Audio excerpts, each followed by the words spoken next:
Ada hal yang penting Bapak Ibu sekalian, masalah penutupan bahasan kita, adab jima atau seksual dalam Islam. Yang pertama, ini harus difahamin, karena ini berbahaya kalau tidak difahamin. Yang pertama, membaca doa sebelum berhubungan intim, terutama dari suami. Dan ini Nabi SAW sabdakan di dalam hadis sahih riwayat Imam Muslim, jika seseorang dari kalian ingin menggauli istrinya, berarti suami yang disuruh, jadi ibu mengingatkan, ia harusnya membaca Bismillah dengan nama Allah, Allahumma jannibi syaitani wa jannibi syaitani ma razaqtana. Ya Allah, jauhkanlah kami berdua dari syaitan dan jauhkan syaitan dari apa yang Engkau karuniakan kepada kami. Maksudnya adalah kenikmatan seksnya dan juga kalau ada anak itu jangan diganggu oleh syaitan. Karena kata Nabi SAW, siapa yang baca ini dan dikaruniai anak, istrinya hamil, maka syaitan tidak akan membahayakan anak itu. Kata para ulama hadis, tidak akan jadi nakal. Ya. Ini jaminan dari Nabi SAW. Kemudian juga dalam masalah biologis ini, harusnya seseorang memulainya dengan cumbuan. Dan ini bukan aib untuk dibahas dalam agama, karena ini hadis sahih. Di mana Nabi SAW mengatakan, bukan golongan kami yang tidak mencumbui sebelum bersetubuh. Gitu kan? Jadi memang dia harus saling membantu satu sama yang lain, tentu dengan menyiapkan makanan, tempat yang nyaman, dengan wangi-wangian, sampai memaksimalkan biologis. Jadi dia bukan hanya sekedar selesai, tapi dia adalah ibadah yang dikerjakan untuk mendapatkan kenikmatan dan pahala. Kemudian juga tidak boleh menggauli istri dari dubur. Tidak boleh juga menggauli kemaluan pada saat haid dan nifas. Sesuai dengan sabda Nabi SAW, hadis sahih riwayat Ahmad, Abu Dawud dan Nasai, terlaknat, artinya diangkat berkah hidupnya, siapapun yang menggauli istrinya melalui dubur. Dan mohon maaf Bapak Ibu sekalian, karena biasanya banyak orang di antara kita belajar biologis dari film porno. Ini nggak benar. Karena orang-orang non-muslim mengajarkan tata cara mereka, bukan tata cara kita. Dubur nggak boleh. Dan Bapak Ibu perlu tahu, penyakit HIV ditemukan pertama kali justru karena berasal dari kemaluan laki-laki yang tersentuh kepada dubur. Ya. Dan ini penyakitnya dari situ. Tempat keluarnya tinja, bukan untuk menikmati biologis. Maka harus hati-hati. Di sini dilaknatnya, diangkat berkah hidupnya. Dalam hadis yang lain kata Nabi SAW, Allah tidak akan melihat siapapun suami yang menggauli istrinya dari duburnya. Juga dalam hadis yang lain, itu hadis sahih riwayat Ahmad Ibnu Majah. Hadis sahih yang lain juga hadis riwayat Tirmidzi, Ibnu Majah dan Abu Dawud, barang siapa yang menggauli istrinya yang sedang haid atau dari duburnya, juga mendatangi dan mempercayai dukun, sungguh ia telah kafir terhadap apa yang diturunkan kepada Muhammad sallallahu alaihi wasallam. Jadi kalau lagi haid, Bapak Ibu sekalian tidak boleh meletakkan kemaluan di kemaluan, karena itu berbahaya. Dan itu darah kotor. Allah menyebutkan dalam Al-Baqarah surah nomor 2 ayat 222, A'udzubillahi minasyaitonir rajim, yas'alunaka 'anil mahid qul huwa adzan fa'tazilun nisaa fil mahid.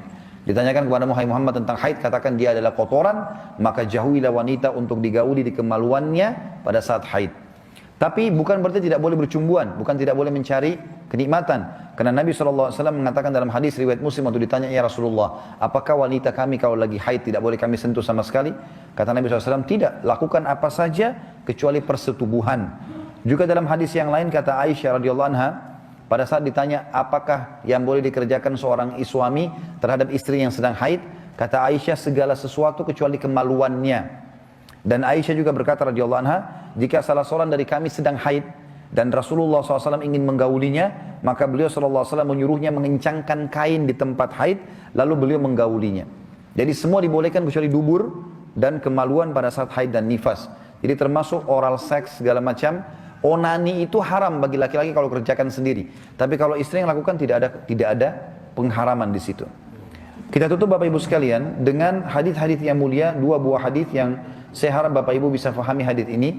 Yang kata Nabi SAW, hadis riwayat Muslim, manusia yang paling buruk kedudukannya di sisi Allah pada hari kiamat ialah orang yang atau suami istri yang berhubungan biologis, kemudian dia menggauli istrinya, istrinya pun mendatanginya, maksudnya bergaul dengan dia, kemudian mereka kedua menyebarkan ya rahasia pasangannya.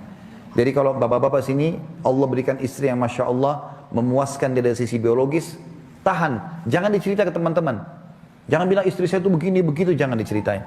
Jadi ibu-ibu juga, kalau Allah berikan suami yang Masya Allah memuaskan secara biologis, nggak usah cerita sama teman-teman. Ini pertama ada ancamannya, orang paling buruk kedudukannya hari kiamat, Masya Allah benci dengan dia. Yang kedua, dia memang punya efek sosial. Kalau misalnya laki-laki di sini, Masya Allah di luar sana, bukan di sini, ada, ya, karena ini saya lebih baik di luar sana, kalau ada seorang laki-laki yang istrinya Masya Allah puasin dia, lalu dia cerita sama teman-temannya, istri saya begini, terus di antara 5 orang temannya yang dengar, istrinya nggak begitu. Apa yang akan terjadi? Dia akan ganggu istrinya orang ini. Dan itu banyak terjadi, rumah tangga rusak gara-gara si laki-laki ceritakan tentang istrinya, dia tidak sadar temannya menghubungi istrinya diam-diam. Dan istrinya kaget, kok bisa tahu rahasia saya, kok bisa tahu perempuan pakai perasaan, terbuka komunikasi, akhirnya cerai bisa nikah sama orang itu. Banyak terjadi. Begitu pula dengan perempuan, suami saya begini, suami saya begitu. Suami mereka teman-teman tidak begitu. Maka terfikirlah mereka untuk mengganggu suaminya orang ini. Jadi ada hikmah syar'i yang harus kita fahami. Yang terakhir Bapak Ibu sekalian adalah hadis Nabi SAW. Masih sama kasusnya ya. Kata Nabi SAW habis sholat subuh nih. Beliau angkat suara dengan keras dan ini penutupan bahasan kita. Mungkin kata Nabi SAW, seseorang dari kalian ya menceritakan apa yang ia lakukan dengan istrinya. Dan mungkin seorang perempuan di antara kalian, hai wanita di saf perempuan, menceritakan apa yang suaminya lakukan, apa yang dilakukan sama suaminya. Kata Asma binti Yazid radhiyallahu anha, istri salah satu sahabat Nabi SAW, sahabat Nabi, beliau mengatakan benar demi Allah wahai utusan Allah. Kaum wanita melakukannya dan kaum pria juga melakukannya. Di zaman sahabat dikerjakan dulu itu. Tapi mereka belum tahu hukum. Keluarlah hadis Nabi SAW. Maka Nabi SAW mengatakan jangan lakukan itu. Karena itu perumpamannya seperti syaitan pria atau laki-laki menemui syaitan perempuan di jalanan. Lalu ia menyetubuhinya sementara semua orang melihatnya. Dan hadis ini riwayat Imam Ahmad. Maka harusnya hati-hati Bapak Ibu sekalian. Dan insya Allah mudah-mudahan tulisan ini tentu lengkap sekali, lebih lengkap dari apa yang kita bahas tadi. Akan saya terbitkan dalam bentuk buku dengan judul Manajemen Rumah Tangga Islami. Dan lebih jauh lagi membahas juga sampai masalah pendidikan anak-anak. Insya Allah. Baik, materi kita sampai sini insya Allah. Subhanakallahumma bihamdika. Asyhadu an la ilaha illa anta astaghfiruka wa atubu ilaik. Wassalamualaikum warahmatullahi wabarakatuh.